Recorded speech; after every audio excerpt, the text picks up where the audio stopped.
በተለይ ቅድም ዶክተር ኪበሞ ስታስረዳ 8 ነው 7 ችግሮች ብለህ ከዘረዘርካቸው ውስጥ እኔ 4ቱን ለይቼ ያወጣው። ለምንድን ነው 4ቱን ለይቼ ያወጣሁት? በእኛ ደረጃ የምናደርግ ነገር ሆኖ ስላለ፣ በእኛ ደረጃ የምናደርጋቸው ነገሮች ስላሉ። ለምሳሌ የደሞዝ ችግርን ብናወራ አሁን በዚህ ስብሰባ አንፈታም። የደሞዝን ችግር ዲያስፖራ ሊፈታ አይችልም። የደሞዝን ችግር ነዋሪው ሊፈታ አይችልም። የደሞዝን ችግር የሚወያይ ክፍል አለ። ሌላ አስተዳደራዊ ትምህርት ቤቶችን የሚያስተዳድሩ አካላት ቁጥጥር ስርዓት ራሱ በተዋረድ የሚሰራ የመንግስት ስርዓት አለ። እሱ ኮሜንት እናደርጋለን። እሱ ላይም ብዙ ጊዜ አልሰጠውም። ግን በጣም ፎከስ አድርጌ ያየሁት ምንድን ነው፣ ማህበረሰቡ ይህ አይነት 4ቱ ችግሮች መኖሩን ያውቃል ወይ? ምን ያክል የማስታወቅ ስራ ተሰርተዋል በዞኑ? ለምሳሌ 400,000 የሚያክል ከ1ኛ እስከ 6ኛ ክፍል ተማሪን ይዘ እሱ አንተ የነበርከው ጊዜ ነው። አሁን እስከ 450,000 ከፍ ብሎ እንኳን ወደ 700 ሚሊዮን የሚፈጅ የትምህርት ቤት ቁሳቁስ መጽሐፍት አለመኖሩ ወይም ኦልተርኔቲቭ መንገድ አለመኖሩ፣ አሁን በዚህ ዘመን እነዚህ ነገሮችን ማሟላት ሁሉን ማሟላት ላትችል ትችላለህ፣ ግን ኦልተርኔቲቭ መንገዶች ይፈጠራሉ። በተለይ በከተማ ዙሪያ ባሉ ትምህርት ቤቶች የኢንተርኔት አክሴስ፣ የኮምፒውተር አክሴስ፣ ስልክ ላላቸው በስልክ እነዚህ ነገሮችን የሚጭኑባቸውን መንገዶችን ቴክኒካል ሰዎች ትምህርት ቤቶችን ቴክኦቨር እያደረጉ ልጆች ትምህርታቸውን በአግባቡ እንዲማሩ የሚያስችል ኤንቫይሮንመንት አስቻይ ሁኔታ አለመፈጠሩን የሀዲያ ህዝብ ያውቃል ወይ? የመጀመሪያ ጥያቄ እሱ ነው። ሁለተኛ ወደ 459,000 ትምህርት ቤቶች ካሉት 86%ቱ ምናልባትም 400 ትምህርት ቤት እንደማለት ነው። 86%ቱ ከደረጃ በታች ነው ማለት ትምህርት ቤት ውስጥ መማሪያ ቁሳቁስ እንኳን በአግባቡ የሌለው ማለት ነው። ላይብሬሪ ማለት ትምህርት ቤት ሲሰራ መጀመሪያ እነዚህ መጽሐፎች ባይዜ ለሁሉ ተማሪው እንኳን ባይደርስ በላይብሬሪ በአግባቡ ቢቀመጥ ቅዳሜና እሑድ ሳይቀር ቢሰሩ ልጆች እዛ ገብተው ሊያነቡ ይችላሉ። እንደዚህ አይነት ትምህርት ቤቶች ናቸው። ሌላኛው የወላጅ ትኩረት ነው። ማህበረሰብን ትምህርት ምን ያክል አስፈላጊ እንደሆነ ልጆቻቸውን ማስተማር እንዳለባቸው በየቀበሌ በየጎጡ በየወረዳው ከፍ ብሎ በዞን ደረጃ ተቀርጾ ምን እየተሰራ ነው የሚለው ሌላ አደገኛ ጥያቄ ነው። ሌላኛው የወላጆች ትኩረት ጎን ለጎን የትምህርት ቤት ቁጥጥር ነው። የትምህርት ቤት ቁጥጥር ቅድም እንደሚለውም ልክ ደሞዝ ጉዳይ ላይ አሁን አውርተን መፍትሄ እንደማናመጣ ሁሉ የትምህርት ቤት አስተዳደር ስርዓትን መንግስት የራሱ ካሪኩለም አለው። እኛ ግን ተሳታፊ ከሆነን ወላጆች ተሳታፊዎች ከሆኑ ልጆቻቸው በምን አይነት ኤንቫይሮንመንት እየተማሩ እንደሆነ ትምህርት ቤት አካባቢ ያለው ቁጥጥር፣ ትምህርት ቤት ያለው ስርዓት፣ አንድ አስተማሪ ተማሪን ሲገስጽ ሲቀጣ የወላጅ ሪፍሌክሽኑ ምን አይነት ነው? በእኛ ዘመን ብዙዎቻችሁ እንደምታውቁት ተማሪ አይደለም ብዙ መብት ያለው አስተማሪ ነው የሚያዘን አካዳሚክ አባት ተብሎ ስለሚከበር። በአሁኑ ጊዜ አስተማሪ ተማሪን ቀና ብሎ የማይበት ኤንቫይሮንመንት ተፈጥሮ ከሆነ እነዚህ ነገሮችን አካባቢው ሃይማኖታዊ ስርዓትም ስላለው የቤተሰብ አስተዳደግም ስርዓት ስላለ እንደዚህ አይነት ነገሮች ላይ ትኩረት ተሰጥቶ ይሰራል። ግን ከምንም በላይ ትኩረት የሰጠሁት የመጽሐፍትና የትምህርት ቤት ቁሳቁስ አለመሟላቱ ላይ ነው። በዚህ ረገድ ዶክተር ኪበሞ እኔ ያለኝ ጥያቄ የሀዲያ ማህበረሰብ ይህንን ነገር ያውቃል? አሁን እኛ የምናወራውን ነገር በተለይ ማህበረሰብን ከማንቃት አኳያ ትምህርት ቤቶች አካባቢ ያሉ ጉድለቶች በሀዲያ ህዝብ ይታወቃል? የመጀመሪያ ጥያቄ እሱ ነው። የዞን ባለሀብቶች በዚህ በትምህርት ጉዳይ ላይ ስፔሲፊካሊ ብዙ ችግሮች አሉ፣ ይገበኛል። ስንቱን አወርተን ስንቱን እንተዋለን ሊባል ይችላል። ይህንን ጥያቄ ብናነሳ የአስፋልት ጉዳይ አለ፣ የኮሪደር ጉዳይ አለ፣ የኢንዱስትሪ ጉዳይ አለ፣ የስርዓት ጉዳይ አለ፣ ብዙ ጉዳዮች አሉ። ግን ሁሉ ጉዳዮች መነሻና መፍትሄው ትምህርት ነው። ትምህርት ላይ ካልሰራን ኔሽን ቢውልዲንግን አትችልም። ምን አይነት ኔሽን ነው ቢውልድ ልታደርግ የምትችለው? የማይግባባ ኮሚኒቲ ነው የሚሆነው። እርስ በራሱ የሚጣረስ ሀሳብ ያለው ኮሚኒቲ ነው የሚሆነው። ስለ ነፃነት ስለ ዴሞክራሲ ልታወራ አትችልም። እና ብዙ ችግሮች ቢኖሩንም ለየትኛው ችግር ግን ቅድሚያ ይሰጥ የሚለው ግን ፕራዮሪቲ ያስፈልጋል። የዞን ባለሀብቶች በዞን ውስጥ ያሉ ባለሀብቶች በዚህ ጉዳይ ላይ የሚወያዩበት ጊዜ ኖሮ ያውቃል ወይ? መፍትሄ ሀሳብ አምጥተው ያውቃሉ? የግል ትምህርት ቤቶችን ከማቋቋም አኳያ ትርፋማነቱ እኛ አካባቢ ብዙ ችግር ይኖራል ብዬ አላስብም። ብዙ ዲያስፖራ ውጭ ሀገር ስላለ ልጆቻቸውን ቶሎ ትምህርት ቤት ካለ ሊያስተምሩ ይችላሉ። በአመት ድጎማ ከማድረግ አኳያ እነዚህን መጽሐፍቶችን በመንግስት በዞን መንግስት ብቻ ከሰጠነው 700 ሚሊዮን ደሞዝ እንኳን መክፈል የማይችል ዞን በምን አይነት ሂሳብ እነዚህን መጽሐፎቹን አደራጅቶ እንደሚያመጣ አላውቅም። አጭር የሆነ ሶሉሽን አለ አይመስለኝም።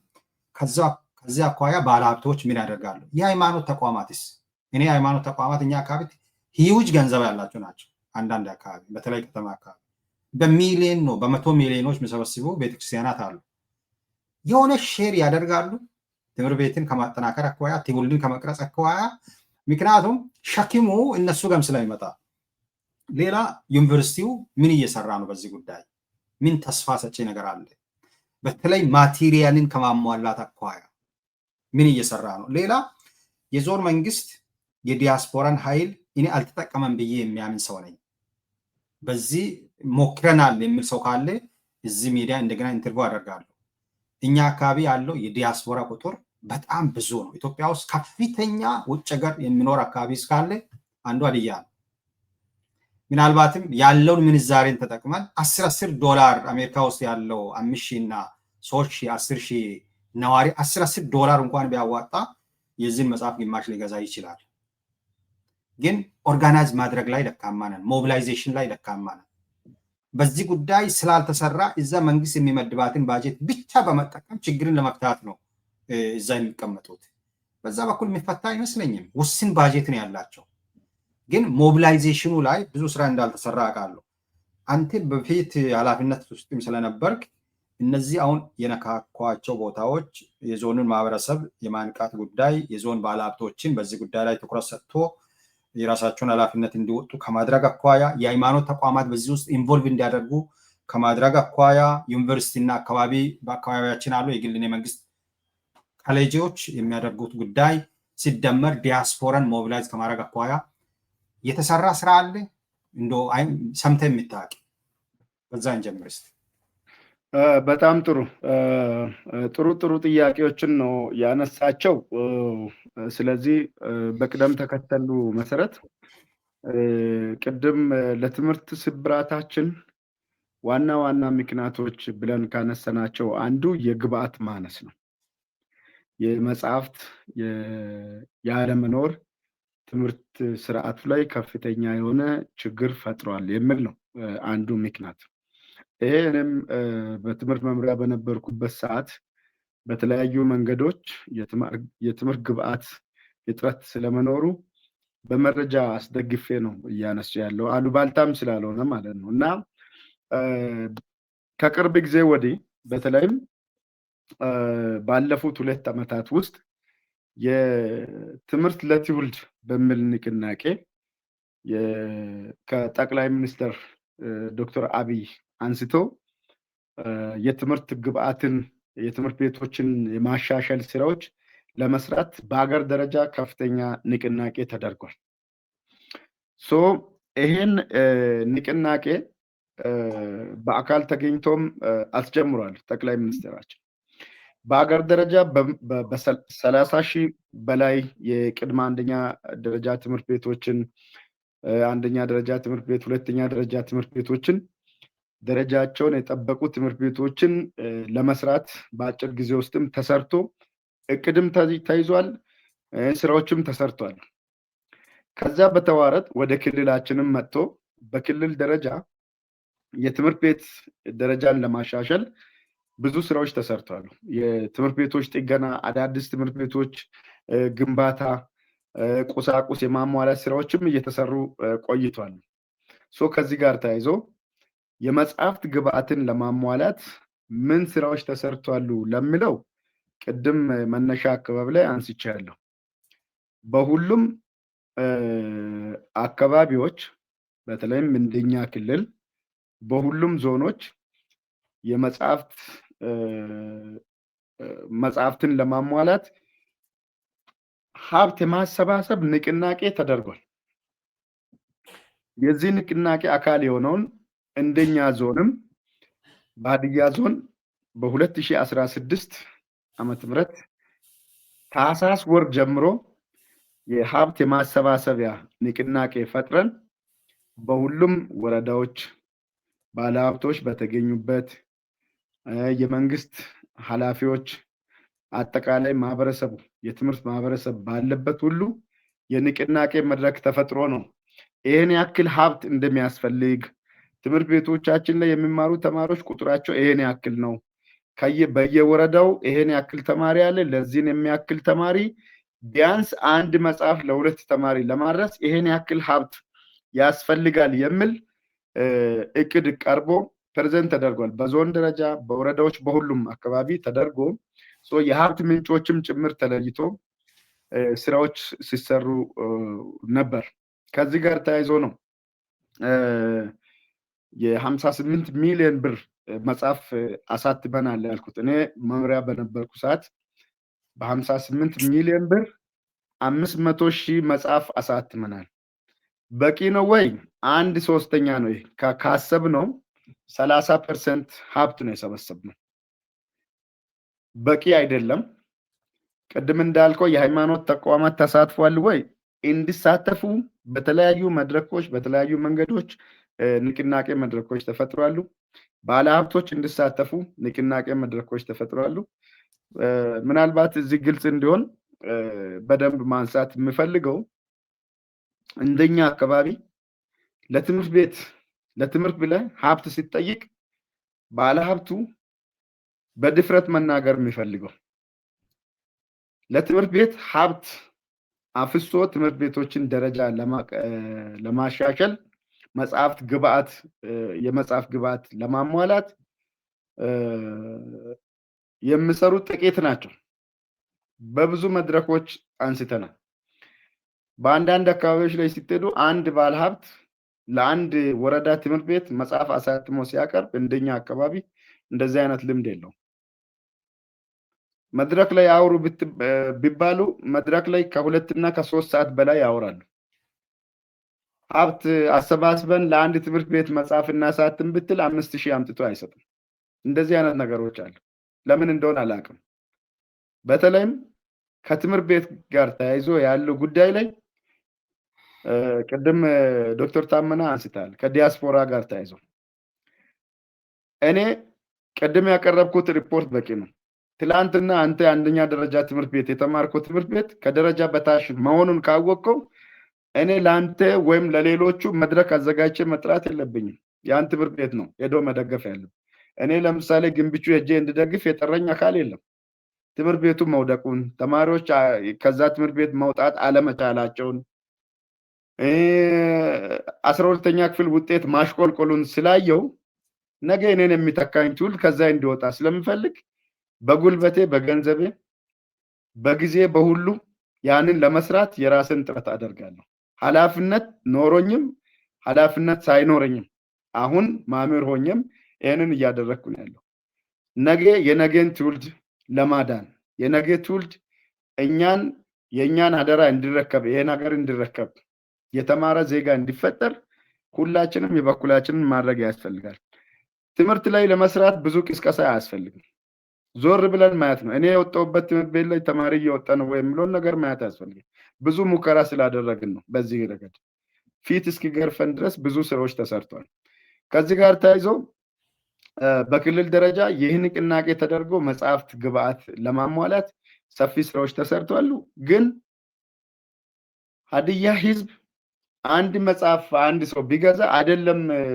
ለሀዲያ ዞን ላይ ላለው ተማሪ እውነት ለማውራት ለሌሎች የሚበቃ ሀብት አለ ነገር ግን ለትምህርት ቤቶች እየተሰጠ ያለው ትኩረት ለተማሪ እየተሰጠ ለትምህርት እየተሰጠ ያለው ትኩረት ከጊዜ ወደ ጊዜ እየቀነሰ መምጣቱ ይሄ ማሳያ ነው ሁለተኛ ምናልባት ቅድም እያነሳው አንድ ሚስ ያደረኩት የምዘና ስርዓታችን ራሱ በጣም ብልሹ የተበላሸ ነው ተማሪን ከክፍል ወደ ክፍል ሳይፈተኑ ክህሎት ዕውቀት ሳይኖረው የማሳለፍ ልምድ ነው የነበረው ከዚህ ጋር ተያይዞ አንድ ትምህርት ቤት ውስጥ 12ኛ ክፍል ላይ በሆል እስከ 10 የሚወጣ እስከ 20 የሚወጣ ተማሪ የ12ኛ ክፍል አገር አቀፍ ፈተና ላይ አንድም ተማሪ የማያልፍበት ሁኔታዎች አሉ ቅድም የወላጅ ሚና ላይ ትኩረት መሰጠት ያለበት ወላጅ መምህርን እና ትምህርት ቤት አመራሮችን የማዘዝ ልጄን አስተምር የማለት መብቱ የተጠበቀ ነው። ልጆቹ ተምሮ ስለመምጣታቸው መምህሩ ገብቶ ስለማስተማሩ ክትትል ማድረግ ቢችሉ የማስገደድ መብት አላቸው። አያስገድዱም፣ አይጠይቁም። ልጄን አላስተማርክም ብሎ አይጠይቁም። ይልቁን በስርዓቱ የተቀመጡ መመሪያዎች አሉ። ተማሪዎችን እንዲያስተምሩ፣ በጊዜ እንዲገቡ፣ ውጤት እንዲያስመዘግቡ። እነዚህን ከመተግበር አኳያ እውነት ለማውራት ህግ ሳይኖር ቀርቶ ሳይሆን ህግን የማስፈጸም የአቅም ማነስ ስላለ ነው። እነዚህ ነገሮችን ቆጥረን ብንሰራ በትምህርት ላይ ለውጥ ሊመጣ ይችላል። ሀብትን ሞቢላይዝ ለማድረግ የተለያዩ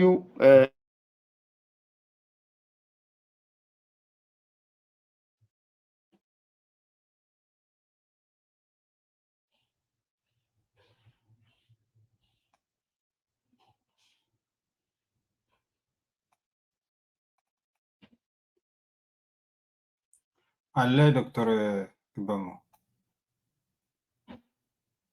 ተቋረጣል። እኔ ጋርም የሰማሁ አለ። ኦኬ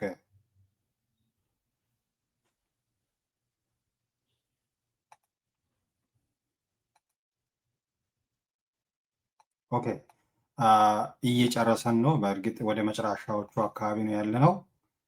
አድማጭ ተመልካቾቻችን በጣም ጥሩ አስተማሪ የሆነ ነገር እያወረናለን። ታገሱን እስቲ።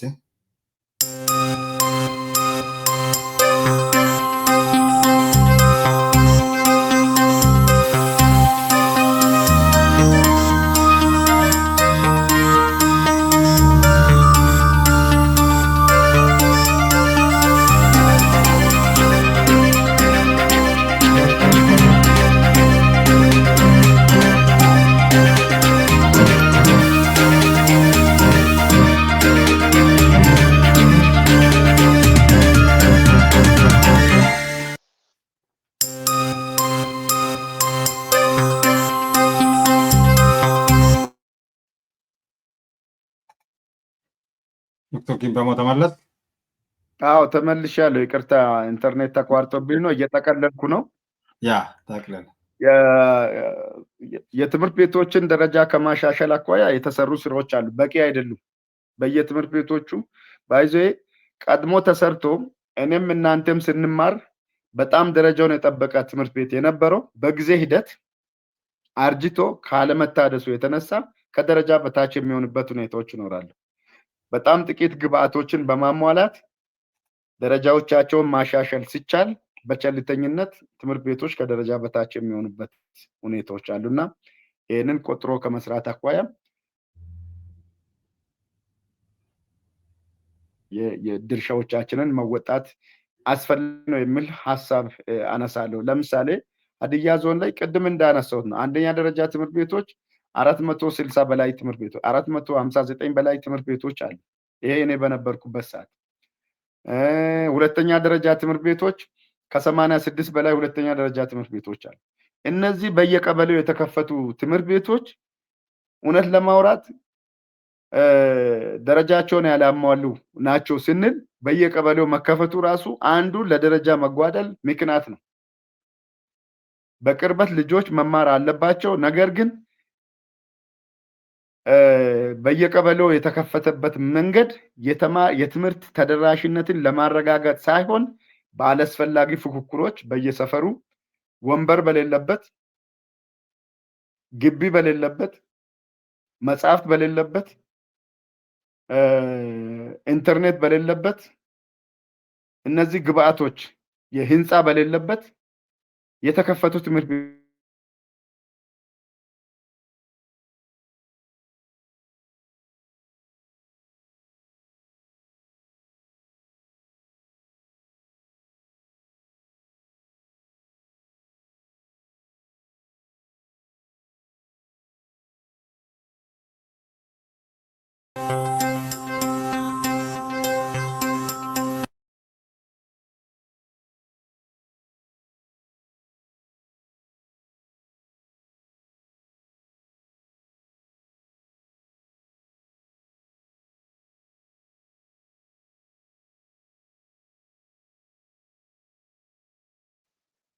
ዶክተር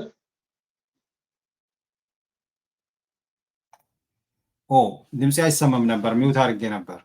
አሁን ጥሩ ነው? አይ ዶክተር ቱቦሙ ጋር ምናልባት ስልክ እየገባኝ ነው። እስቲ ቆይ አንዳንድ ሰዎች ዩቲዩብ ላይ እያሉ ደውለው ዩቲዩብ ላይ እያየን ነው ብለው ደውለው ሊሆን ይችላል። እስቲ ስልክ እየገባ ነው አይደል? ኔትወርክ እያስቸገረው። ስለዚህ እነዚህ ትምህርት ቤቶችን በየአካባቢ ያሉትን ትምህርት ቤቶች በመንግስት አቅም ብቻ ደረጃቸው ይሻሻላሉ ማለት ዘበት ነው። ምንድነው መደረግ ያለበት? ቅድም አንተም እንዳነሳው የዲያስፖራው እጅ ሊኖር ይገባል። የአካባቢ ማህበረሰብ፣ ከዛ አካባቢ ተምሮ የወጡ የአካባቢ ተወላጆች፣ የቀድሞ ትምህርት ቤት ተማሪዎች የበኩላቸውን በመወጣት በቀላሉ ሊስተካከሉ የሚችሉ አነስተኛ ወጪ የሚጠይቁ ግብአቶችን በማሟላት የትምህርት ቤት ደረጃዎችን ማሻሻል ስለሚቻል በዚህ ላይ የሁላችንም ርብርብ ያስፈልጋል እና በዚህ ልክ መሄድ ያስፈልጋል።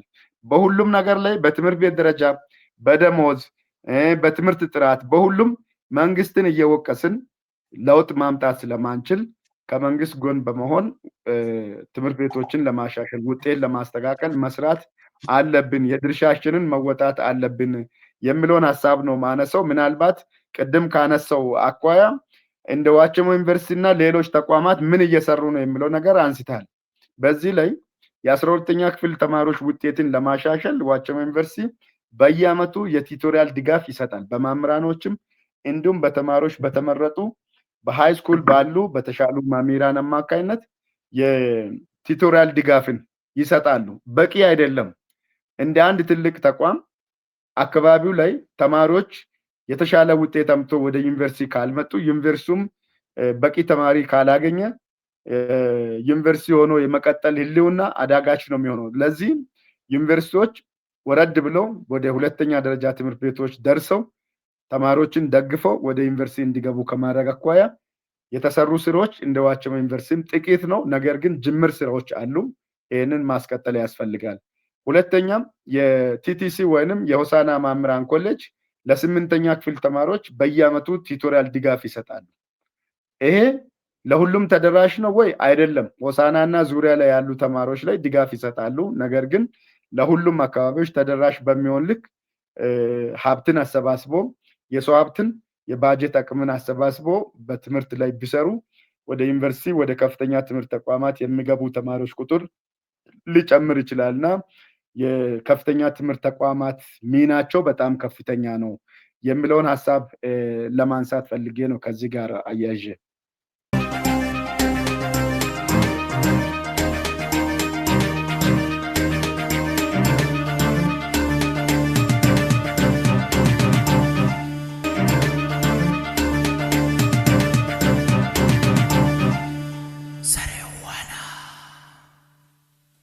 አመሰግናለሁ። ዛሬ በእርግጥ ብዙ ሰዓት ነው፣ አድማጮች እንዳይረዝምባቸው ይፈልጋለሁ። ግን በጣም አስፈላጊ ጉዳይ ስለሆነ እያወረን ነው። ፍሎውን ማቋረጥ ስላልፈለግኩ ነው እያመጣ ያለው ሀሳብ። በጣም ብዙ ሰዎች መስማት የሚፈልጉት ጉዳይ ስለሆነ ማቋረጥ የለብኝ ብዬ ነው። በጣም አመሰግናለሁ። አሁን ወደ መፍትሄ ገብተን እንግዲህ መሀል አካባቢ ደርሰናል። እየዘገን ነው፣ እያሳጠረን እንሄዳለን። በተለይ ከዲያስፖራ አኳያ ብናገር የሃይማኖት ተቋማትን አንስተሃል፣ የባለሀብቶችን ጉዳይ አንስተሃል። በተለይ የትምህርት ቤቶችን ግብአት ከማሟላት አኳያ ሊኖራቸው የሚችለው ፐርሰንት ወይም ሊጫወቱት የሚችሉት ሚና ከፍተኛ ነው እንደኔ። ምክንያቱም መንግስትን መውቀስ አለብን ነገር ላይ እንወቅሳለን፣ ደሞዝ ላይ እንወቅሰዋለን። አሁን በዚህ ጉዳይ ላይ ግን መንግስት ሁሉንም ነገር ያሟላ የሚል እምነት የለኝም እኔ። ምክንያቱም ብዙ ሀብት ያለው መሬት ላይ ነው፣ እኛ ጋር ሰው ጋር ነው ያለው። ስለዚህ ብዙ ሰው ስላለ ቅድም 400 ሺህ ተማሪ ያልከው 700 ሚሊዮን ያልከው እኮ 400 ሺህ ውጭ ሀገርና ውስጥ ያሉ ሰዎች 2 ሺህ ብር የኢትዮጵያ ብር ቢያዋጡ ያንን የመጽሐፍ ችግር ሙሉ በሙሉ ይቀርፋል። እስከ 800 ሚሊዮን ይሰበሰባል። ስለዚህ ብዙ ብር አይደለም።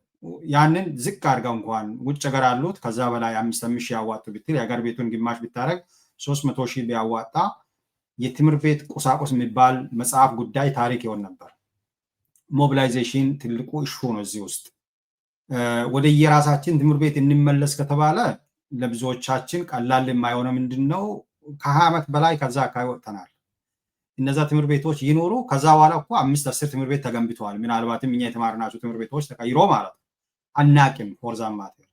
ስለዚህ አንድ ሴንትራላይዝድ የሆነ ማዕከላዊ የሆነ እነዚህ ነገሮችን የሚያደራጅ ኃይል መንግስታዊ ኃላፊነት የሚወስድ አካል ተፈጥሮ በየሀገሩ ይህንን ህዝብ ማደራጃት የሚችል ማሰባሰብ የሚችል እነዚህን ቁሳቁሶቹን ማሰባሰብ የሚችል ኃይል ግን ያስፈልጋል። በእርግጠኝነት ሞቢላይዜሽን ትልቅ ኢምፓክት ያመጣል በዚህ ማህበረሰብ ውስጥ።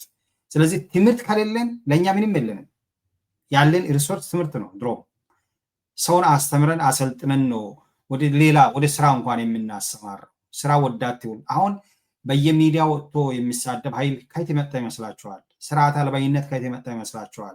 ህግና ስርዓትን ለሚያስከብሩ ሰዎች ከፍተኛ ተግዳሮት በየከተማ ችግር የገጠመው so much related to educational system ጋር ነው።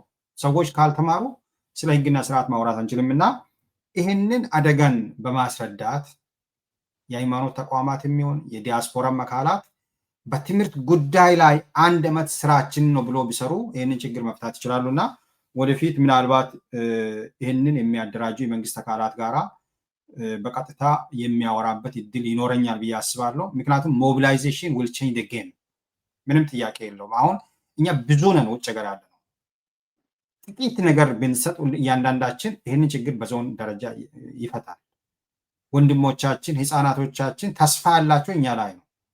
እኛ ካልረዳናቸው ማንም የለም። ከውጭ ሀገር የአሜሪካ ዩኔስኮ ድርጅት ሄዶ አይረዳም። መንግስት በውስን ባጀት እዛ አካባቢ ሄዶ ላይሰራ ይችላል። ባይሰራ እኛ ምን ልናደርግ ነው? ልንቶ ነው እንደዚህ ነገር። ስለዚህ ከዚህ ያለፈ ነገር መነጋገር አለብን። ወደ መፍትሄ ሲጠቀልል ያለን ደቂቃ 10 ደቂቃ በላይ አንቆይም። ከዚህ በኋላ ኦልሞስት ሁሉም ነገር ተብሏል። ፍቅረ ኢየሱስ የመፍትሄ ሀሳብ በአጭር ጊዜና በረዥም ጊዜ አጠር አድርገን ምን እናድርግ? ይህንን ችግር እንዴት እንወጣ? በተለይ ሞቢላይዜሽን ችግር አንስቼ ያለው መሬት ላይ የሪሶርስ ችግር አለ፣ የመጽሐፍት ችግር አለ፣ የትምህርት ቤቶች ደረጃ መውረድ ችግር አለ፣ የአድሚኒስትሬሽን ችግር አለ። ከትምህርት ቤት አኳያ እነዚህ ችግሮች ቤዚክ ናቸው፣ ፖሲብልም ሊፈቱ የሚችሉ ናቸው። ምንድነው መፍትሄያችን? የአጭር ጊዜና የረዥም ጊዜ መፍትሄ ምንድን ነው? አመሰግናለሁ ዶክተር። ያ ጉዳዩ በእርግጥ ደጋግመን ማውራት ያለብን በየሶሻል ሚዲያ አውትሌቶቻችን ማውራት ያለብን ሲሪየስ ኢሹ ነውና የዛሬ ብቻ ርዕስ ሆኖ ማለፍ የለበትም። የብዙ ችግሮቻችን ምንጩ እሱ ስለሆነ የትምህርት ጉዳይ ስለሆነ በትምህርት የቀለደ ማህበረሰብ ነገውን ለጥፋት አሳልፎ ይሰጣል። በቃ ምንም አልፈልግም ነገር ምንም አያደርግልኝም ባይ እና እኛ ወላጆቻችን አያቶቻችን ለትምህርት ይሰጡ የነበሩት ቫልዩ በእኛ ዘመን መቀነሱ ያሳዝናል። አሁን በዚህ ዘመን ትምህርት በጣም አስፈላጊ እንደሆነ ያስታውቃል። ሁሉ ነገር በትምህርት ነው። ሁሉ ነገር አውቶሜትድ ነው። ሁሉ ነገር ትምህርት ዲማንድ ያደርጋል እና የበለጠ ከአያቶቻችን ከአባቶቻችን የበለጠ እኛ ኢንቨስት ማድረግ ኮሚትድ መሆን ሲገባል እኛ ደግሞ ተቃራኒ ነው የሚሆነውና ይህን ከመቀየር አንፃር ብዙ ስራ መስራት አለብን። አይ ቲንክ ድርሻ ሁላችንም መውሰድ አለብን። ከሶሻል ሚዲያ አካባቢ የሚሰሩ ሰዎችን አንተም እኔም በዚህ ጉዳይ እንደዚህ አይነት መወያያ መድረኮችን መፍጠር ርዕስ ሆኖ ለውይይት መቅረብ አለበት። ችግሩን ደምጹን የችግሩን ጥልቀትና ነገ ላይ ሊያመጣ ሊያስከትል የሚችለውን አደጋ በደንብ አድርገን መንገር ማሳወቅ አለብን። ሰው ስለሆነ ችግር ሲያቅ ጥሩ ነው፣ ይጠነቀቃል። ግን ቅድም ስለ ዲጂ አካዳሚ ሳነሳ ምን ሆኖ ነው ይሄ ልጅ እስከመባል ድረስ ዝም ብሎ ስራ ፈት ሰው የሚሰራው አይነት ስራ ነው በዚህ ሰዓት መስሎ የሚታየው ትምህርት። ያን ግን ከርብ የምናደርገው ምን ሊፈጠር እንደሚችል ሚዲያዎች ላይ በደንብ ደጋግመን ካወራን እንደዚህ አይነት መድረኮች ከተደጋገሙ ሰው ወደ አስተውሎት ወደ መረዳት ወደ ማስተዋል ይመለሳል። ሌላው ተቋማትም የራሳቸው ሮል አላቸው። ዋቸሞ ዩኒቨርሲቲ፣ ቲቲሲ፣ ጤና ሳይንስ ኮሌጅ አለ፣ ሳና ውስጥ ተግባር ዳለ ተቋማት አሉ። እነዚህ የግድ ከትምህርት ሚኒስቴር አቅጣጫ መሰጠት የለበትም። ኮንቴክስቹዋሊ ከሆሳዕና አንፃር፣ ከሀዲያ ዞን አንፃር፣ ከከምባታ ዞን አንፃር ምንድነው መደረግ ያለበት? what can we do to intervene to curb the situation የሚል ከነሱ አዳዲስ ስትራቴጂዎች ኢቨን ለፌደራል ፖሊስ ለፌደራል መንግስት ሪኮመንድ ማድረግ አለባቸው። they should not wait for the federal government to send የሆነ ነገር አርጉ እስኪል መጠበቅ የለባቸው። ምክንያቱም እድሉንም ሰጥቷል ለክልል መንግስት ይሄ እኛ ችግር ይሄ ነው በዚህ ጉዳይ ብሎ ቢያገር የፌደራል መንግስቶች በፌዴሬሽን ፌደራል ነው እንግዲህ ሲስተሙ ፌደራል መንግስትም ያን ይቀበላል። አይ ከትምህርት ሚኒስቴር አቅጣጫ አልሰጠንም በማለት እያየ ሊፈጠር ያለው ነገር ለፌደራል መንግስትም ነገ ላይ ሊፈጠር ያለው አደጋ ከባድ ስለሆነ የመንግስት አካላት ዞን ትምህርት መምሪያ ቢሆን ዞን መንግስት እኔን ክረምት በነበረኝ ቆይታ አውርቻለሁ ብዙ ትኩረት ባይሰጥ እና ዩኒቨርሲቲም ገብቻለሁ። ዋቻም ዩኒቨርሲቲ ከፕሬዝዳንቱ ጋር አውርቻቸዋለሁ ዶክተር ዳዊትን ይሄን ጉዳይ ከዶክተር ዲላሞ ጋር አውርተናል። ከአቶ ማቴዎስ አማካሪ ከአቶ ታምራት አምኑ ጋር አውርተናል። ምችለውን ነው ማረጋው ከኔ አቅም በላይ ነው ምንም ማድረግ ስለማልችልና ሁላችንም ብናረግ የመንግስት ተቋማት ቁጭ ብለው ምንም ሊፈጠር አይችል ምንም መጠበቅ የለ። አሁን እየተወራ ዶክተር ኪበሙ ይሄን ነገረን እኔና አንተ በጣም ይገርማል እያል የችግሩን ጥልቀት ስፋት ክብደት ስላወራን ብቻ መፍትሄ አይኖርም።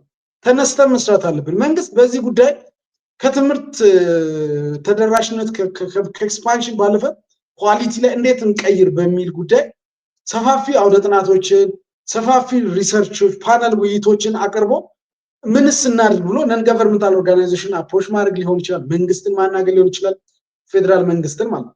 በዚህ ጉዳይ ሲሪየስሊ ካልያዘ ሀዲያ ዞን ነገ ላይ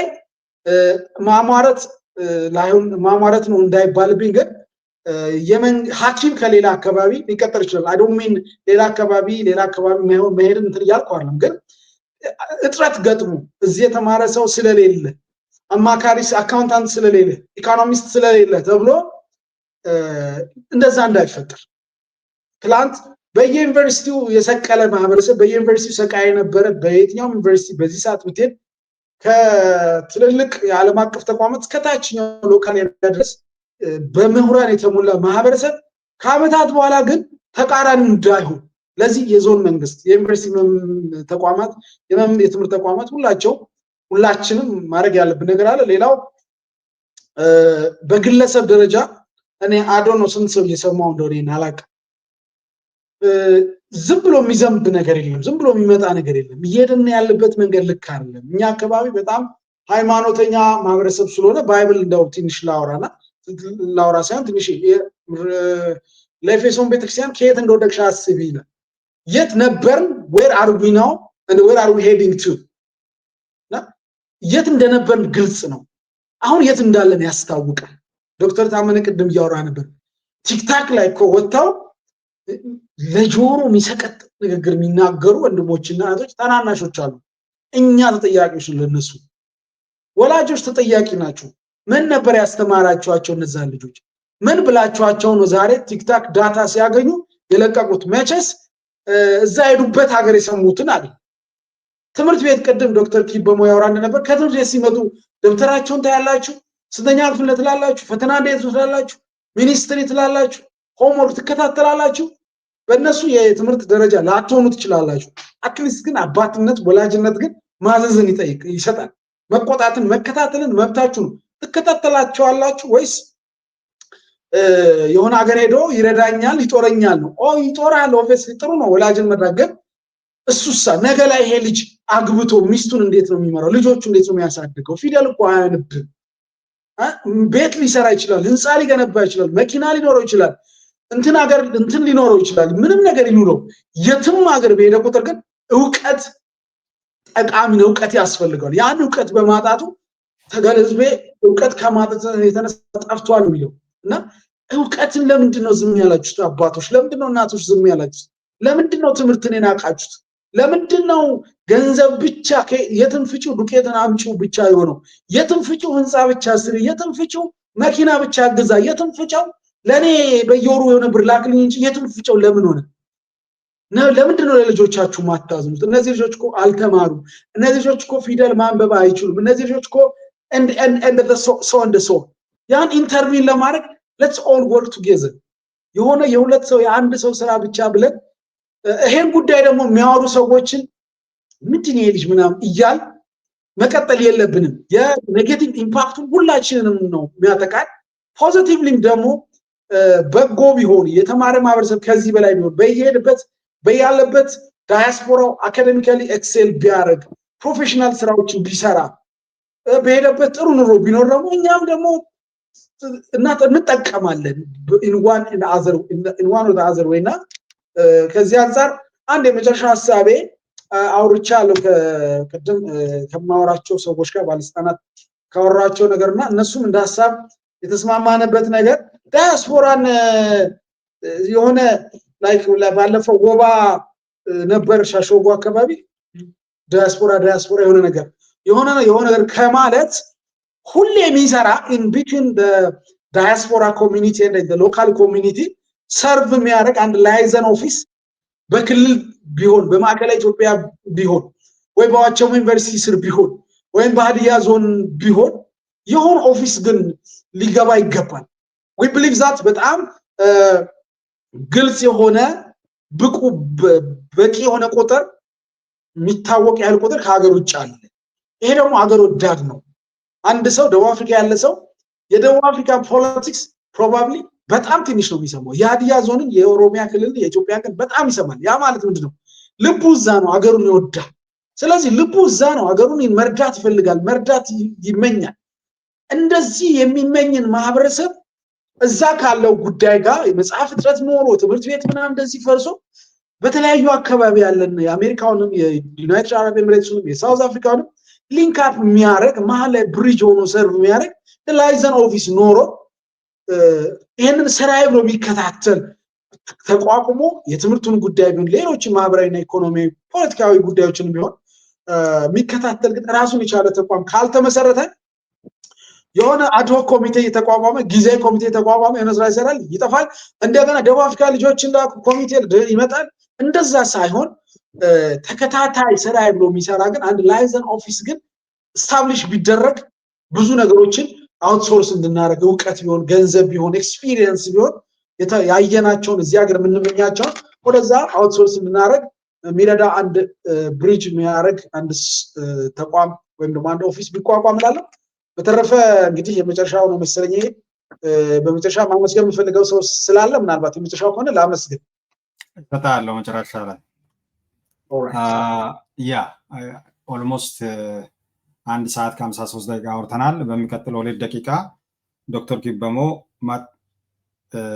አጠቃላይ ሀሳቡን በተለይ የአጭር ጊዜ መፍትሄዎችና የረጅም ጊዜ መፍትሄዎች አንድ ወሳኝ ዛሬ ማንሳት የነበረብን ግን ያላነሳውን ነገር አለ። ሰፊ ጊዜ ስለሚወስድ በተለይ የአዳሪ ትምህርት ቤቶች የላይብረሪዎች ግንባታ ቁሳቁሶችን ከውጭ ሀገር የመላክ ቅድም አንተ በዞን ደረጃ እኔ አሁን ክልል ይሰፋል ስፔሲፊክ የየአካባቢ ሰዎች ትኩረት ሰጥቶ እየሰሩ ነው የሚችሉትን ያክል። ቅድም ዶክተር ኪበሞ እንዳለውም ለምሳሌ አንደኛ ደረጃ ትምህርት ቤቶችን የሚያሳትመው ዞን እና የዞን ባጀት ነው። ክልል የሚያሳትመው አለ ከ7 እስከ 8 ከዛ በኋላ ፌዴራል መንግስት ከ9 በኋላ። አሁን ከ7 በኋላ ባለው ላይ ችግር አናይም። በአጭሩ የተሻለ በአንጻራዊነት የተሻለ ነገር አለ እዛ አካባቢ። ለምን ክልል ከዞን የተሻለ ባጀት አለው፣ ፌዴራል ደግሞ ከክልል የተሻለ ባጀት አለው። ከ9 በላይ ጥሩ ነገር ተደርጓል፣ ከ7 በላይ ደግሞ ክልል አድርገዋል። አሁን ትልቁ ጫና ያለው ከ1 እስከ 6 ባለው ነው። ከ1 እስከ 6 የፌዴራል መንግስት እንዳይገባ አንዱም ያው በቋንቋቸው ማስተማሩ በቋንቋቸውም ባይሆን ብዛቱ ራሱ ፌዴራል መንግስት ሊገባ አይችልም እዛ አካባቢ። ወደፊትም የምትወጣው ራሴ ነህ። ራሴ ከሆነ ደግሞ ምን አማራጮች አሉ የሚለውን በሮቹን ሁሉንም አንኳኩተህ ቼክ ማድረግ የዞን ኃላፊነት ነው። የዞን ኃላፊነት ከሆነ የዞን ተወላጆች ቅድም አንተ አሁን ያልከው የኛ ትልቁ ሪሶርስ እዛ አካባቢ ካለው ውጭ ያለው ኃይል ነው። ውጭ ያለው ኃይል ከዚህ በፊት እንደሚታወቁት ትንሽ ነገር ሲባል በአንድ ሶሻል ሚዲያ ተሰባስበው 4 ሚሊዮን 5 ሚሊዮን የሚሰበስቡ ልጆች ቅን ልጆች ያሉበት አካባቢ ነው። በዚህ ጉዳይ እንኳን ያን ያክል የሚሰበስብ ኃይል በትምህርት ጉዳይ ለተማሩበት አካባቢ ለቆዩበት ቀበሌ ለዛ ማህበረሰብ ለወንድሞቻቸው ከዛ በላይ ያዋጣሉ። the only thing ሞቢላይዝ የምናደርግባቸው መንገዶች በቂ አይደለም ብዬ ነው የሚያስበው። ስለዚህ በዞን ደረጃ ማንዴቱ ላይፈቅድ ይችላል፣ ህጋዊ ማንዴቱ ግን ዲያስፖራ ተቋምን ወይም አደራጆችን መመስረት የሚችሉ አይመስለኝም በህግ። ግን አትሊስት የሆነ ሚንስ ተፈጥሮ ውጭ ሀገር ካሉ ኃይሎች ጋር በቀጥታ የምንገናኝባቸው ነገር ኦርጋናይዜሽን ነገር ተመስርቶ ወይ በሀሊማም ስሪውን በምን ቀጥታ በየጊዜ የሚደረግ እንቅስቃሴ ቢኖር ብዙ ችግሮቹን በዚህ በኩል መቅረፍ ይቻላል። ምክንያቱም ፍላጎቱ አለን፣ መርዳት እንፈልጋለን፣ መጠጋት መስራት እንፈልጋለን። በር ግን ያስፈልጋል። ያ በር ለሁላችንም አስተማማኝ የሆነ ሪፖርቱን በአግባቡ የሚያቀርቡበት ውጭ ያሉትን ሞቢላይዝ ለማድረግ ትራቬል የሚያደርጉበት ራሳቸው ትራቬል የሚያደርጉበት ነው የሚያስፈልገው። እዛ ሆኖ አሁን በዚህ አይቻልም። ወደ አሜሪካ ሰው እየላኩ ማሰባሰብ አለባቸው በየስቴቱ ያሉ ሀዲያዎችን። በደቡብ አፍሪካ ያሉትንም እንደዛው፣ በአረብ ያሉትንም እንደዛው ሞቢላይዝ እያደረጉ ያንን በወራት ውስጥ ገንዘብ የማሰባሰብ ለሌላም ዓላማ ለማዘጋጃት ያለውን ሪሶርስ መጠቀም ነው። ቡና ኤክስፖርት ያደረገው አካባቢ እኮ ከቡና በሚገኝ ዶላር ይገዛል። ቡናና ወርቅ ኤክስፖርት እያደረገን አይደለም። ማህበረሰቡ ግን ውጭ ሀገር ካለ ከነዛ ማህበረሰብ በየወሩ የሚሆን በአንድ ጊዜ የሚሰበሰብ ሞቢላይዜሽን ተደርጎ በአካባቢያችን ጎልቶ የሚታዩ ችግሮችን መቅረፍ ይቻላል። ለዛ ራሳቸውን ማዘጋጀት አለባቸው። ጊዜን እንዳልወስድ ዶክተር ኪበቦ ያላነሳዋቸውን በተለይ ከላይብሬሪ ግንባታ ጋር እነዚህ በከተማ ቢያንስ የህዝብ ላይብሬሪዎች እንደሆኑና ብዙ መጽሐፍቶች እዛ እንዲገቡ ቢደረግ ራሱ የአጭር ጊዜ መፍትሄዎች ናቸው። አሁን ግንብቹ የተጀመረ አለ። ሆሳና ድሮ እኔ በእኔ እድሜ እንኳን ተገንብቶ ነበር። አይዶን ነው ያ ላይብሬሪ ድሮ በሀዲያ ባህል አዳራሽ አጠገብ የነበረው ላይብሬሪ አንድ ባለሀብት የገነባ እንደሆነ ነው የሚያውቀው። በእኔ እድሜ እንኳን ይገባ ነበር 90ዎቹ። ስለዚህ በተለያዩ ከተሞች የህዝብ ላይብሬሪዎችን የህዝብ ፋርማሲዎችን በመገንባት የውጭ ሀገር ኃይል አሁንም ብዙ ባለሀብቶች ህንፃን ሰርቶ ቢሰጡ ማቴሪያሉን ማሟላቱን ሌላ ሰው ደግሞ ይጫወታል ሚና። ከዚህ አኳያ አጠር አድርግና በሁለት ደቂቃ ውስጥ የአጭር ጊዜ መፍትሄ ምን ይደረግ፣ በረዥም ጊዜ ደግሞ ምን ይታሰብ። በእርግጠኝነት በተለይ አዳሪ ትምህርት ቤቶች ላይ ኢንቨስት ማድረግ ባለብን ጉዳይ ላይ ወደፊት በቂ ጊዜ ሰጥቼ ደግሞ እንደገና የምንወያይበት እድል ይኖራል ብዬ አስባለሁ። ጊዜው ያንተ ነው ዶክተር ኪበቦ። እሺ፣ አመሰግናለሁ። ከዚህ ከአዳሪ ትምህርት ቤቶች ጋር ተያይዞ እውነት ለማውራት እንደ ሀዲያ ዞን በጣም ልንኮራበት የሚገባ ልሽጎጎ አዳሪ ሁለተኛ ደረጃ ትምህርት ቤት አንዱና ብቸኛ አዳሪ ትምህርት ቤት ነው። ይህ ትምህርት ቤት ከሁሉም ወረዳዎች የተውጣጡ ተመልምሎ ተፈትነው ከ9ኛ ክፍል ጀምሮ እዚህ ገብቶ የሚማሩ ተማሪዎች ያሉበት ነው። እዚህ ትምህርት ቤት እኔ እንደ አጭር ጊዜ መፍትሄ ብዬ የምወስደው ይህ የልሽጎጎ አዳሪ ትምህርት ቤት ህንፃው ተገንብቶ ባለማለቁ ከ800 በላይ ተማሪዎችን ተቀብሎ ማስተማር የሚችል ኮምፓውንድ አሁን በዚህ ሰዓት ላይ 200 በላይ የማይሆን ተማሪ ነው ያለው። ከዚህ ውስጥ በየአመቱ 30 አንድ ዙር 35 ተማሪዎችን አስፈትነን ነው 100% ተማሪዎች አልፋሉ ብለን የምናወራው። እውነት ለማውራት እነዚህ ተማሪዎች በሁሉም ወረዳዎች ካሉት ትምህርት ቤቶች የተሻለ ውጤት ያስመዘግቡና በጣም አውትስታንዲንግ የሆኑ ጊፍትድ የሆኑ ትንሽ ድጋፍ ተደርጎ የተሻለ ውጤት ማምጣት የሚችሉ ተማሪዎች ናቸው እዛ የሚገቡ። ነገር ግን ግንባታው ተጠናቆ በተለያዩ መንገዶች ተማሪዎችን በብዛት ከ5ኛ ክፍል ጀምሮ መቀበል ብንችል 5ኛ፣ 6ኛ፣ 7ኛ፣ 8ኛ ጀምሮ ተማሪዎችን ተቀብለን እስከ 800 ተማሪዎችን ማስተናገድ የሚችል ህንፃ ተገንብቶ ባለማለቁ የተወሰነች በጣም ጥቂት ሀብት ባለመኖሩ ይህ ትምህርት ቤት እስካሁን ድረስ ከአቅም በታች እየሰራ ያለው ከመሆኑ ጋር ተያይዞ በተለይም ቅድም ዶክተር ታመነ እንዳነሳው ዲያስፖራው በዚህ ላይ የራሱን ትልቅ ሚና ቢጫወት በጣም ውጤታማ መሆን ይቻላል። 800 ተማሪዎችን መቀበል የሚችል አዳሪ ትምህርት ቤት ነው። አሁን ግን ያለው ከ160 እስከ 170 ተማሪዎች ብቻ ናቸው ያሉት። ይሄም የሆነበት ምክንያት ዶርሞቹ ተሰርተው ፊኒሽንግ ስራ ባለመጠናቀቁ። ይሄ ቢጠናቀቅ ብዙ ተማሪዎች እዛ መግባት ይችላሉ። በተለይም ይሄ አዳሪ ትምህርት ቤቱ ተማሪን መቀበል ከሚችለው በላይ የተሻለ ተማሪ በውጤት አልፎም በየወረዳው ሳተላይት የልሽጎጎ አይነት ትምህርት ቤቶችን ፈጥሮ ተማሪዎችን ማብቃት ይቻላል።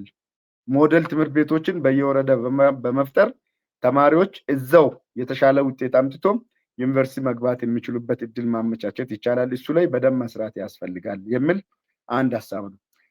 ሁለተኛ ትምህርት ቤቶች ላይ በትንሹ መጽሐፍትን በማሟላት ግብአት ነው። መጽሐፍትን በማሟላት ላቦራቶሪዎች ላይ ትናንሽ የኬሚካል ግዢዎችን በመፈጸም ተማሪዎች ፕራክቲካል ሃንድስ ኦን ትምህርት በመማር ውጤት ማስመዝገብ እንዲችሉ በየአካባቢዎቻችን ላይ ያሉ ትምህርት ቤቶች ላይ ሁላችንም የበኩላችንን በማድረግ ትምህርት ቤቶች ላይ የጎደሉ ግብአቶችን ማሟላት መቻል አለብን።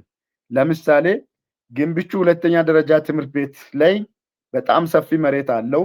ከዛ መሬት 20,000 ካሬ መሬት ወስደን የህዝብ ቤተ መጻሕፍት ግንባታ ነው እየገነባን ያለነው። ባለፉት 2 ዓመታት ውስጥ የህዝብ ቤተ መጻሕፍት ግንባታ ጀምረናል። እዚህ የተማሪዎች ማንበቢያ ብቻ ሳይሆን ወጣቶች የሚታነጹበት ስልጠና ማዕከልን ጨምሮ መዝናኛ ክበባትን ጨምሮ እኛን ሲያስተምሩ የነበሩና አሁን በጡረታ እድሜ ያሉ አባቶችና እናቶች ቁጭ ብሎ መጽሐፍ ማንበብ የሚችሉበት የሚዝናኑበት ማዕከል ጭምር ነው። ቤተ መጻሕፍት ብቻ አይደለም። ቤተ መጻሕፍቱ የመጀመሪያ ፌዝ ላይ የሚሰራና በ1,000 ካሬ ላይ ያረፈ የህዝብ ቤተ መጻሕፍት ነው እየሰራን ያለ ነው። ይህ ቤተ መጻሕፍት ከ25 ሚሊዮን ብር በላይ የሚፈጅ ነው። እስካሁን ድረስ የተሰራው ስራ ከ55% በላይ ደርሷል። ቀሪ ስራዎችን ለማጠናቀቅ የሀብት እጥረት ኖሮት በአጭር ጊዜ መጠናቀቅ ያልቻለ ነው። ወንድሜ ዶክተር ፍቅረ ኢየሱስ በአካል በቦታው ተገኝቶ ብዙ የሚዲያ ስራዎችንም ሰርቷል። ያ ትምህርት ቤት እውነት ለማውራት በጣም ብዙ ምሁራንን፣ ብዙ ዶክተሮችን፣ ብዙ ፖለቲሽያንን፣ ብዙ ፓስተሮችን፣ ብዙ አገር መከላከያን ያፈራ ትምህርት ቤት ነው። ስለዚህ ብዙ ፓይሌቶች የወጣበት ትምህርት ቤት ነው። በዚህ ትምህርት ቤት አጠገብ ላይ እየተሰራ ያለው ላይብሬሪ የትምህርት ቤቱን የቀድሞ ስታተሱን ለመመለስ የሚያስችልና ከዚያ አካባቢ የሚወጡ ተማሪዎች ቁጥር ከፍ እንድል ከማድረግ አኳያ እየተሰራ ያለው ስራ ነው። ቅድም አሃዛዊ መረጃዎችን ከመጥቀስ አኳያ ያለነሳናቸው ነገሮች አሉ። ከጊዜ ወደ ጊዜ በእኛ ዞን ላይ ከሁሉም ትምህርት ቤቶች 12ኛ ክፍል ፈተና ተፈትነው ወደ ዩኒቨርሲቲ የሚገቡ ተማሪዎች ቁጥር በጣም በእጅጉ ተመናምኖ በጣም ጥቂት ተማሪዎች ብቻ ናቸው ወደ ዩኒቨርሲቲ እየገቡ ያሉት። ባለፉት በ3 ዓመታት ውስጥ እንኳን በሀዲያ ዞን ላይ ከ60,000 በላይ 12ኛ ክፍል ተማሪዎች ተፈትነው ዩኒቨርሲቲ የገቡ ተማሪዎች 10,000 የማይሞሉ ናቸው። ይሄ የሚያሳየው ትምህርት እየወደቀ ነው። ለዚህ ደግሞ ግብአትን ማሟላት ያስፈልጋል። የትምህርት ቤት ደረጃዎችን ማስተካከል ያስፈልጋል። የትምህርት ቤት አመራሮችና ወላጆች፣ ተማሪዎች፣ መምህራን፣ መንግስት፣ ዲያስፖራው ሁሉም ከፍተኛ ትምህርት ተቋማትን ጨምሮ በመተጋገዝ ከሰረን ትምህርትን መመለስ እንችላለን። ያ ካልሆነ ቅድም እንዳልነው ሀገር የሚረከብ ትውልድ እየጠፋ ነው። የተማረ ዜጋ እየጠፋ ነው። ትምህርት ካልተስተካከለ ሁሉም ነገር አይስተካከልም። ለሁሉም ነገር መሰረቱ ትምህርት ስለሆነ ትምህርት ላይ መስራት ያስፈልጋል እያልኩኝ ያነሳቸው ሀሳቦች በጣም ጥሩ ናቸው። ዛሬ በዚህ ሚዲያ ላይ ገብተን የበኩላችንን ሀሳብ እንድናቀርብ እድሉም ስለተሰጠ እጅግ አድርጌ አመሰግናለሁ። ምናልባት ሀሳቦቻችንን ስናነሳ ካለማወቅ ያነሰናቸው ቃላቶች ካሉ ህብረተሰብን የሚነካ ነገሮች አንስተን ከሆነ መምህራኖቻችንን ያስተማሩንን መምህራኖች አካባቢዎቻችንን የሚመሩ አካላትን ያነሰናቸው ነገሮች በመጥፎ የተነሱ ነገሮችም ካሉ ለትምህርት ስብራት ውስጣችን ስለተሰበረ ስለተቆረቆረና የነገን ትውልድ ለማፍራት መደረግ ያለበትን ሁሉ ለማድረግ ካለን ቁርጠኛ አቋም የተነሳ መሆኑን ከወዲሁ መግለጽ እፈልጋለሁ። እጅግ አድርጌ አመሰግናለሁ። በጣም አመሰግናለሁ ዶክተር ክበሞ። በመጨረሻም በ1 ደቂቃ ዶክተር ፍቅረ ኢየሱስ ሀሳብን አልረሳውም። በተለይ በሀዲያና በአካባቢው የገጠመውን የትምህርትን ስብረት ከርቭ ለማድረግ ወዳሉበት ቦታ የትምህርት ካሪኩለም ቀርጸህ እየሄድክ ነው ያለው እየሰራ ያለ። በዚህ ጉዞ በዛ መንገድ ብዙ የረዱ አካላት እንዳሉ ይገበኛል። እነሱን ለማመስገን የምትፈልግ መሰለኝ። ስለዚህ የአንተ ጊዜ ነው። በአንድ ደቂቃ እሱን ጨርስልኝ። አመሰግናለሁ። ያው ዶክተር ኪበሞ እንዳለው እኔም በንግግር አንዳንድ እንትን ካልን ሰዓት ነው ካለ ዶክተር ኪበሞ ባለው ይታይልን። እኔ ማንተም ፈልገው ያው ይሄን ስራ ለአመታት ነው በሀሳብ ደረጃ አንደርግራውንድ የነበረው። ሌጋሊ ተቋሙ እንደዚህ ተመዝግቦ ቢሮ አለው ጆሃንስበርግ ላይ። በቅርቡ ደግሞ ፕሪቶሪያ፣ ኬፕታውንና ደርባን እንጀምራለን እና ቢሮ ይኖረናል። ቢሮ ያው ማስተባበሪያ ነው እንጂ መማሪያው ስቲል ኦንላይን ነው፣ በዙም ነው። እነዚያ መንገዶች ይህን ነገር ተረድተው ኢንቴንሽናችንን ተረድተው በተለያዩ ሁኔታዎች ደብዳቤ በመጻፍ ጊዜ በመስጠት የረዱን ብዙ ናቸው እና ከነዚያ ውስጥ አንደኛ ኤምባሲ ውስጥ አሁን ቦታው ላይ የሉም አቶ ጌታቸው መኬቦ የዲያስፖራ ዘርፍ ላይ ሚኒስትር ማዕረግ ነው መሰለኝ፣ እሳቸውን ማመስገን እፈልጋለሁ። ሌላው ኢትዮጵያ ደግሞ ትምህርት ሚኒስቴር ውስጥ አቶ ዶክተር ዮሴፍ አሉ። ፈተናዎች ድርጅት ዶክተር እሸቱ ከበደ፣ ወደ ማዕከላዊ ኢትዮጵያ ክልል ደግሞ ክልሉ የትምህርት ቢሮ ኃላፊ በጣም የክልሉ ምክትል ፕሬዝዳንት ናቸው አቶ አንተነህ ፍቃዱ እና የቢሮ ምክትል ኃላፊ ደግሞ አቶ ማቴዎስ ማልዳዮ። እነዚህ በጣም በጣም በጣም የሚገርም ሰዎች ናቸው። ማለት የኔን ጉዳይ ይህንን ጉዳይ ሲሪየስሊ አይተው እኔ አንዳንዴ ብዙ ጊዜ ፔሲሚዝም ይበዛብናል እና ጥፋቶችን ብቻ ነው የምናጫጫው እና ባለስልጣናት ጠንካራ በጎ የሚያስቡ ደግሞ አሉ። ሲሳሳቱ መነቀፍ መተቸት እንዳለበት ደግሞ በጎ ሆነው ሲገኙ ደግሞ ማመስገንም ስላለብን ነው እና አቶ አንተነህና አቶ ማቴዎስ በተለይ ላለፉት 5 ወራት ሆሳና ሳሳልፍ አብዛኛውን ቆይተን ከዚህ ጋር ተያይዘው ነው። እነሱ ስብሰባ መሀል ላይ ስልኬን ያነሳሉ። ሚኒስትሪ ለማስፈተን በተለይ መጀመሪያችንም ስለነበር we had tough seasons, tough situations፣ ግን በጣም በሚገርም ሁኔታ ፖዚቲቭሊ ተባብረውኛል። ብዙ ነገር ገብቷቸዋል ነገሩ ወዴት እንደሚያመራ። ሌላው እዚህ ጋርም ስላለ ዶክተር ኪበሞ እሱም ነበር በዚህ ስራ የጅምሩ ትምህርት ቢሮ ትምህርት መምሪያ ኃላፊ ሆኖ ይሰራ ስለነበር እሱንም ማመስገን እፈልጋለሁ። ደግሞ ከሁሉም በላይ ደግሞ ዶክተር ዲላሞ ቶሬ የደቡብ ኢትዮጵያ ትምህርት ቢሮ ኃላፊ ነበሩ። አሁን ማዕከላዊ ኢትዮጵያ ላይ ሌላ ፖዚሽን ላይ ናቸው። አሁንም ባሉበት ይከታተላሉ፣ ይህን ይጠይቃሉ። ባለፈው የሚኒስትሪ ፈተና ጊዜም በጣም በብዙ ነበር የረዱን። ከመነሻውም ደግሞ ፈቃድ አሰጣጥ ላይ ደውለው ጠይቀው ቢሮውን ተከታትለው ይሄ ያስፈልጋል ይሄ ብለው በጣም የተባበሩን። እነዚህ ሁሉ ማመስገን እፈልጋለሁ። ያው የረሳኋቸው ሰዎች ካሉ በራሴ አውትሌትስ ማመስገን እፈልጋለሁ። በመጨረሻ ደግሞ ዶክተር ታሜ ይህን ጉዳይ ተከታትለህ አይተህ ብዙ ሰው ከግምት ውስጥ ያላስገባውን ነገር አንተ ተከታትለህ አይተህ ይህን ጉዳይ ምሰራውን ስራ እስቲ ንገረን ብለህ ሚዲያን አሬንጅ አድርገህ ፈቅደህ በዚህ ሰዓት እንዳወራ ስለፈቀድክ እጅግ አድርጌ አመሰግናለሁ። ከሁሉም በላይ ደግሞ ያው የሚረዳ እግዚአብሔር ብቻ ነው። ስለረዳን በሀሳብ ደረጃ የነበረው ነገር አካል ለብሶ እናንተም እንደዚህ ሪኮግናይዝ የምታደርጉት እንዲሆን የረዳን እግዚአብሔር ነው። እሱን ማመስገን እንወዳለን። ቤተሰቦቼን እንዲሁ ቴንክ ዩ ኤቭሪዋን። ገለቶማ የቀድሞ ገለቶማ ቴንክ ዩ። በጣም በጣም እጅግ አድርጌ አመሰግናችኋለሁ። በጣም ዲቴይል የሆነ ነገር በጥልቀት አውርተናል። የቀሩ ነገሮች አሉ ይገበኛል። ይህንን ሁሉ የምናወራው አንድ የተበላሸ ነገር የተሰበረ ነገር እንዲስተካከል ቅንነቱ ስላለን ነው፣ ሀሳቡ ስላለን ነው። ስለዚህ በዛ በቅንነት ተረዱን። የምናወራው የተሰበረ ነገር የተበላሸ ነገር እንዲስተካከል ነው። እናንተ ደግሞ ጥሬን አክብራችሁ በዚህ ሰዓት እናንተ ጋር መኝታ ሰዓት ነው፣ ጊዜያችሁን መስዋዕት አድርጋችሁ በማምጣታችሁ እጅግ አድርጌ አመሰግናችኋለሁ።